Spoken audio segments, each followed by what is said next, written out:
ఒకసారి ఇటు చూడండి, మా అమ్మమ్మకు చూడండి మా పాప ఎలా వేసిందో జడ.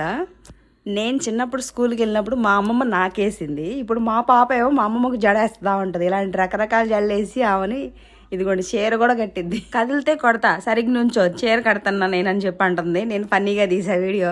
నేను కూడా ఎప్పుడు మా అమ్మమ్మకి ఇలా హెల్ప్ చేయలేదు. మా అవి మాత్రం ఇలా హెల్ప్ చేసి అవి ఇవి సదరటం, పిన్నులు పెట్టడం, బయట పిన్నులు పెట్టడం, క్లిప్పులతో జడలేయటం చేసిద్ది ఖాళీగా ఉన్నప్పుడు మా అమ్మమ్మకి ఇట్లానే. మీ ఇంట్లో కూడా ఎవరన్నా ఉన్నారా ఇలా ఫన్నీ పనులు చేసే చిన్నపిల్లలు? ఒక తమ్ముడు హెయిర్ గ్రోత్ టిప్స్ ఏమైనా ఉంటే చెప్పక్క అని చెప్పి కమెంట్ చేశారు. పచ్చి మందారం ఆకులు ఉంటాయి కదా, ఆకైనా పువ్వైనా కానీ మంచిగా పేస్ట్ చేసేసి జుట్టుకు పెట్టుకో తమ్ముడు. నీకున్న పేను కొరుకుడు పోయి జుట్టు బాగా రీగ్రోత్ అవుతుంది. నల్లగా కూడా ఉంటుంది.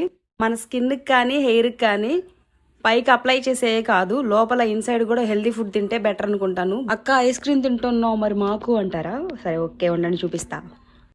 చూసేయండి గోరింటాకు అయితే మా పిన్ని పంపించింది. ఇది ఇంతకుముందు అమ్మమ్మ తెచ్చిన గోరింటాకు నేను ఆమెకు పంపించాను. ఇంకా వాళ్ళ చెట్లుకి ఆకు వచ్చిందంట, ఆమె కోసి నాకు పంపించింది పేస్ట్ చేసి. ఆఫ్టర్నూన్ అన్నా పెట్టుకోవాలి ఈ గోరింటాకు. ఇంకా